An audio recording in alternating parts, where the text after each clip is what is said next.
everyone, welcome to day 2 of the core challenge. Today we are focusing on resisting motion, okay? Arguably way more important fundamental function of your core. Okay, so we're going to be working some anti-extension exercises and a couple of anti-rotation exercises. Now, why are these good for you? Let me just spend a little bit of time explaining. So anti-extension, if you do any running or throwing or shooting sports, you are naturally going to have a little bit of extension through the spine, and you want that. But the problems can arise when you overextend and don't have that core integrity to resist, to prevent that overextension. Or at the top of a kettlebell swing, you need that core strength to stop you from overextending and loading into your lower back. The same thing at the top of a deadlift. When you are pressing anything overhead, you need that anti-extension to, again, look after your back so you don't load into your back or load the shoulders in the wrong way. Okay, or maybe you sit down at a desk a lot and your hip flexors are super tight and they're pulling your spine into this curve and you're getting that tightness in your back. You need that anti-extension, that core strength to bring and realign, to bring the pelvis back into place and to realign that posture. And then anti-rotation. Okay, anti-rotation is really, really key for any athletic person, whether you're an everyday athlete or a pro athlete. Okay, if you can resist that rotation and that motion in your core, you are going to be able to transfer power from your lower body to your upper body without any energy leakage.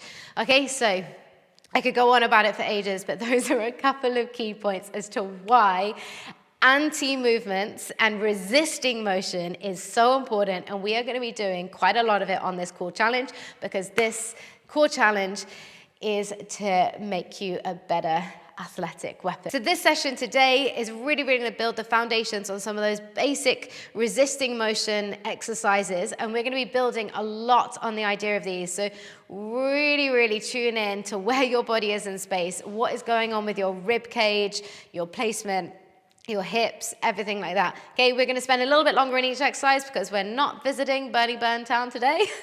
So we're going to have 60 seconds per exercise and then just 10 seconds to transition and move into the next position. Let's go. Okay, let's start by lying down on your back. You are going to imprint your spine by bringing your ribs down to meet the hip bones. Okay, and then when you're ready, lift one leg at a time up to tabletop. All right, we're in. Hold it here. Okay, now make sure that your abdominals are not doming and popping out, that when you exhale, you're really sinking that belly button in. Now reach the arms up, your knees directly over your hip joints. Okay, you should already feel quite a lot of work going on in that core. Now, anti-extension, you're gonna take your arms overhead only as far as you can keep the back of the rib cage in contact with the floor. If you feel it pick up just in order to get your hands down, you've gone too far. I care more about the core integrity. Okay, and then exhale, lower the arms back over your shoulders. Inhale, take them up overhead. Now the inhale makes it harder because when you inhale, your rib cage wants to expand. So the core has to work a little bit harder to resist that extension. Good work. Okay, now just move nice and slowly. 3, 2, and 1.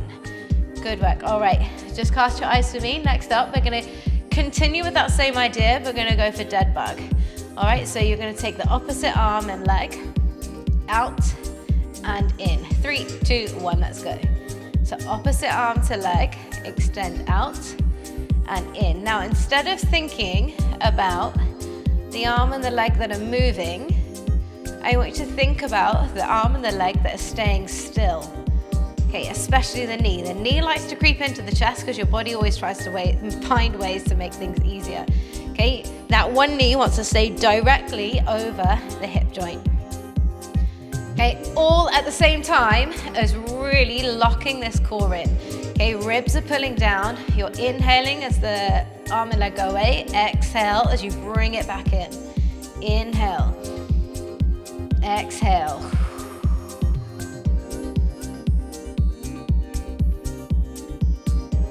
Good work. Keep it nice and precise. Keep it clean. 3,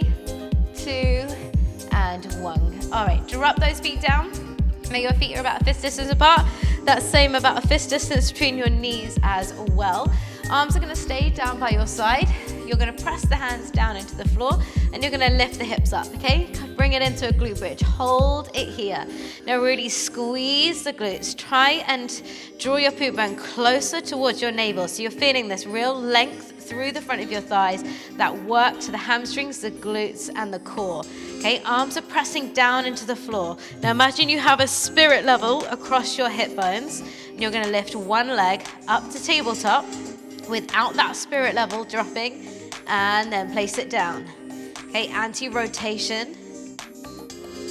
So we're involving your glute med, well, the entire back body really, but the glute med is working hard to stabilize. This is why this exercise is always in any running warm-up, but the core is also having to work. So your glute med to stabilize the pelvis and your core to stabilize around the spine are working together. Okay, remember when you're running, you want to be able to transfer that power from the lower body to the upper body. Okay, relax all the way down and bring yourself all the way up to all fours. Okay, so hands and knees, tuck the toes under, hover the knees off, 3, 2, 1, hover them off. Okay, hold. Now imagine you've got a magnet on each hip bone, here, and then feel those magnets just slide together slightly, okay? That's gonna help you engage your transverse abdominals, which is like your corset muscles. All right, so really feeling that from the inside core. And then when you're ready, you're gonna tap one shoulder slowly, place the hand down, tap the other shoulder. Now the aim of the game here is to have no movement in your hips. So you wanna be able to balance a tray of drinks on your back. Okay, another anti-rotation exercise.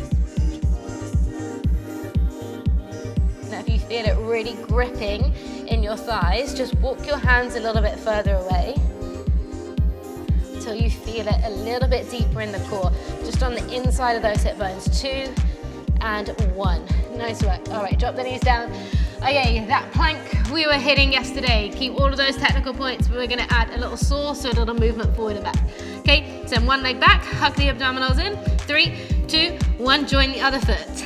Okay, now just spend a couple of seconds just to really lock it in, squeeze the glutes, keep the spine nice and long, and when you're ready, rock forward on the toes and back. Okay, now try not to drop the head. Keep your eye line just between those thumbs. Now the wider your feet are in a plank, the easier it will be. The closer together your feet are, the harder it will be. Okay, nothing is moving but your ankles pushing off. Okay, you're keeping your breathing continuous so you know that it is all of your core muscles that are bracing in this position. Okay, glutes are switched on to protect that lower back. Good. Nearly there. 5 more seconds. 3, 2, and 1. Okay, well done. All right, we're gonna repeat those 5 exercises again, because the first time there was so much talking, there were so many things to think about. Now this round, we can hopefully master them a little bit more, and I'll try and shut up a little bit. Okay, so imprint the spine, legs in tabletop. Okay, this one, arms are going overhead. Inhale without the ribs flaring and popping out. And then exhale, pull them down. Now imagine, I don't know, you're pressing through water. Always used to use a pool of peanut butter. But some people think that's weird. I'd love to bathe in peanut butter. Almond butter would be my choice, actually. Oh. Okay, think. When you've got a heavy barbell above your head, you want that core integrity, you want that core strength. Exhale, pull the arms down. Okay, don't be afraid to make noise with your breath. When you exhale, it wants to be like you're blowing out a candle or blowing through a straw. Okay, that pressure through through pursed lips really helps to engage the pelvic floor and the deeper core muscles. Good, okay. Now you can either hold it here or rest. We're gonna take it into dead bug. Okay, arm and leg go away from one another. Okay, going in 3, 2, 1. Okay, just moving nice and slowly. Trying to relax through your thighs and through your hip flexors.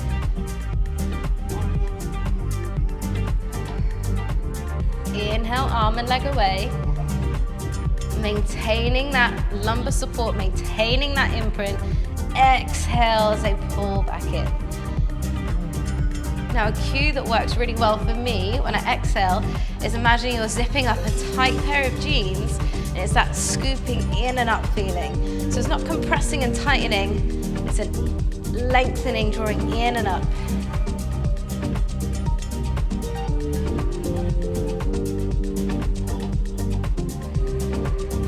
Good, so working the upper body on one side, the lower body on the other.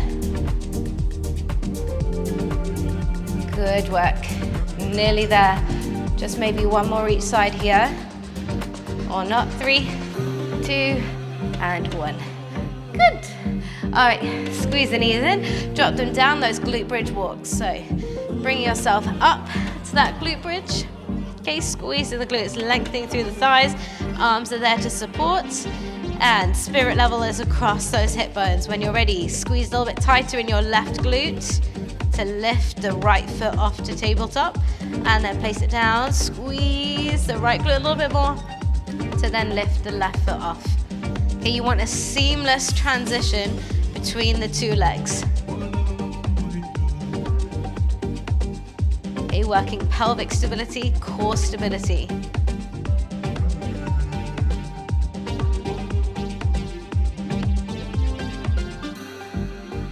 Misconception that we're not doing a lot with the core if it doesn't burn and if we're not doing 1,000 sit-ups.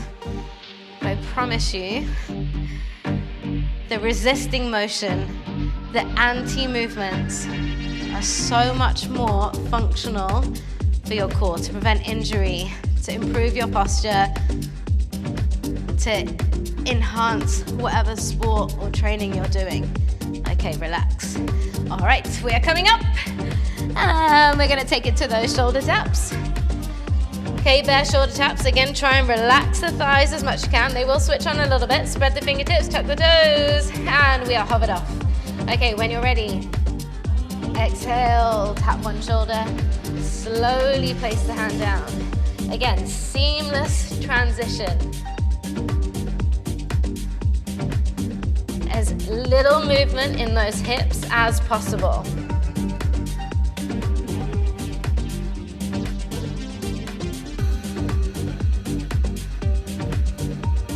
Good work.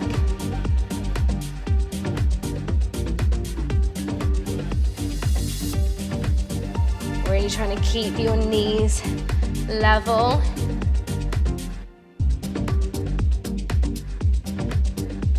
Good. 15 more seconds. Doing really well.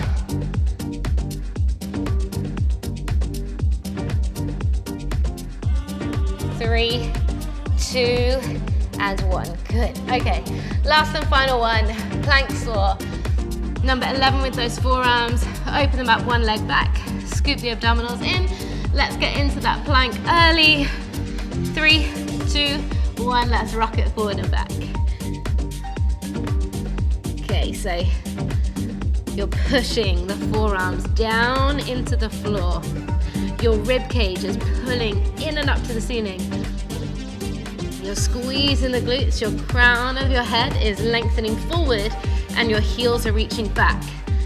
So the energy in your body is extending out in 4 directions. Elbows down, rib cage up, crown of the head forward, heels going back. Keep your breathing continuous. Okay, try to avoid holding your breath.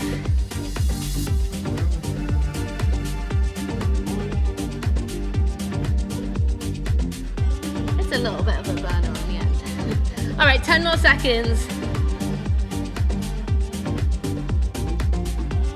Good work. Nearly there. 3, 2, and 1. Well done. All right, drop the knees down. Just take it back to a little child's pose. Take one deep breath here. And exhale.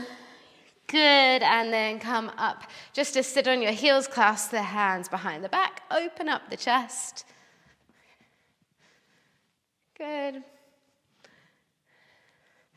All right, squad, day 2 complete. Okay, remember some of those fundamentals, especially that rib cage for all of your anti-movements and those hips, because we are going to be building a lot on those basic movements. Thanks for joining, and of course, let me know how you found it. If you have any questions about anything, also drop them in there. I would love to be able to answer them either directly or maybe it's something that I can expand on in another little video. So yeah, see you tomorrow.